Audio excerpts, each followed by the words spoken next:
Now, I said I would talk a little bit about the shutdown. You all have heard, I'm sure, that yesterday legislation was signed to the effect that the shutdown was temporarily ending. Temporarily. In other words, for 3 weeks as it stands right now. Let me just say, first of all, before I go on, I'm very happy about the fact for our people, like Eric and Rob, and of course for everybody who is affected by this, that the shutdown has ended and that they can at least start working again. Whether they are going to get back pay when it comes to contractors is an open question. Most feel they don't. The governmental employees apparently will, but maybe there is still a possibility that even those contractors get back pay. That's really something to think about and to pray about. There is some indication in some of the magazines and articles I've read that perhaps this time, because it was such a long shutdown, they will do that. They haven't done it before. Again, God can intervene, and so it would be actually really good to pray about it. Having said that, though, and as I said, I'm very happy, of course, that it's ending the way it is, for the time being at least, there can be no doubt that President Trump suffered a great defeat. And everybody is kind of admitting that. Now, they have tried to stop this shutdown already before, and in our update we actually talk about that President Trump offered an extended protection for some immigrants in exchange for the $5.7 billion to build a wall at the Mexican border, but that was dead on arrival. The Democrats completely rejected that. But then even right-wing hardliners attacked President Trump for even making that proposal. And Ann Coulter, on top of them, mocked the plan's amnesty, noting sarcastically that maybe Trump could finally get an entire border wall if we grant citizenship to 1 billion foreigners. It also is clear that the shutdown was not popular in the United States. In fact, 66% want Donald Trump to agree to a budget without funding for a wall. 71% were saying that it's not worthwhile to have a shutdown over fighting for a wall. Now, I'd like to take a few moments now to give you a synopsis of the reaction to the announcement now that the shutdown was temporarily ending. The Wall Street Journal wrote on January 25, in other words, that's all pretty much yesterday, Mr. Trump warned that if no deal is reached by February 15, the government could shut down a second time.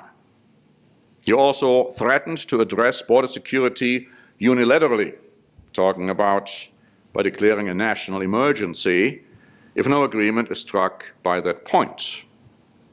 Now, the Associated Press wrote, whatever negotiations restart next, Trump enters them from a weakened position. And then they speculate as to why this was even done now. And they say the breakthrough came as LaGuardia Airport in New York and Newark Liberty International Airport in New Jersey both experienced at least 90-minute delays in takeoffs Friday due to the shutdown. And the world's busiest airport, Hartsfield-Jackson Atlanta International Airport, was experiencing long security wait times, a warning sign the week before it expects 150,000 out-of-town visitors for the Super Bowl.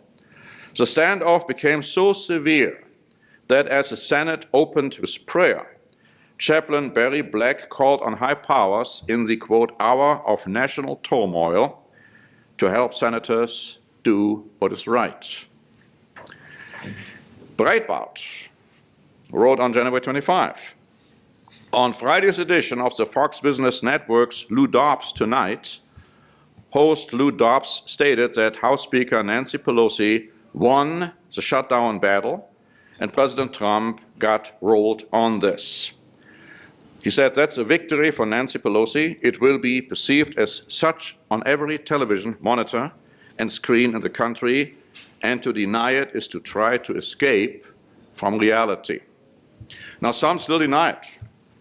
John Hannity said, oh, well, this was a great move, and others said it too, but most of the hardliners in the conservative corner saw it differently.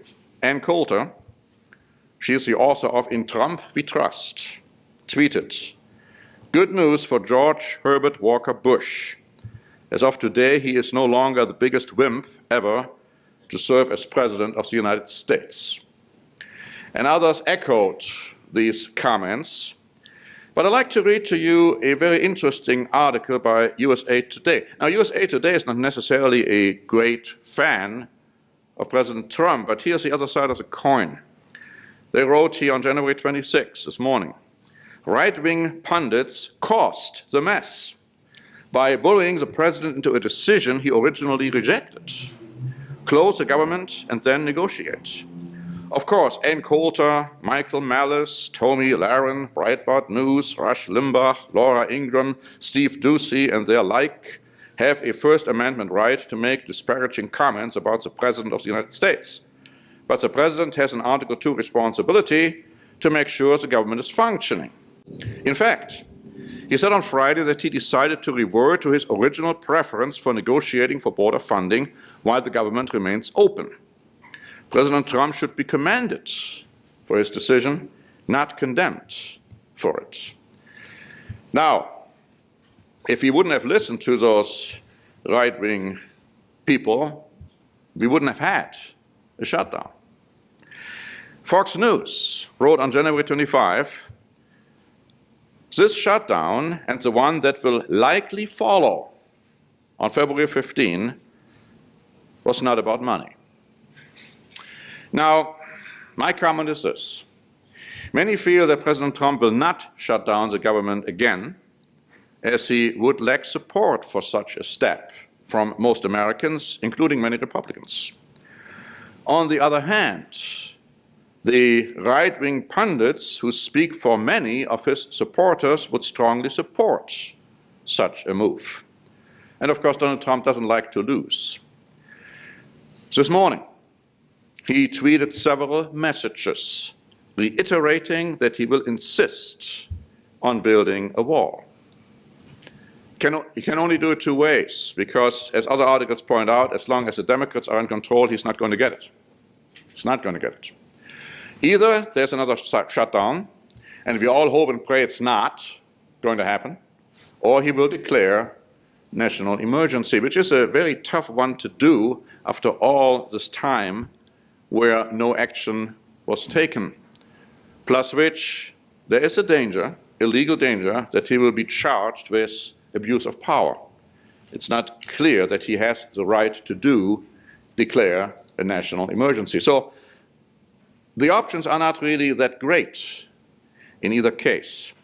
Express wrote on January 26 that the Republican National Committee, the RNC, voted unanimously yesterday to support President Trump in the upcoming 2020 election. Which brings me to the point I wanted to make too today. President Trump is going to stay in power, and if there is another election, he's going to be re-elected. I've said that before. I'm saying it again. I don't care the polls. I don't care what newspaper articles and others say. He was placed in the position he is in for a reason. I can think of anyone who would be better equipped to do what is prophesied needs to be done so that God's plan for the United States of America is going to be fulfilled in these end times. The Huffington Post wrote on January 25, "The shutdown will have some lasting damage. For one thing, some federal contract employees, i.e. Eric, Rob, won't get payback."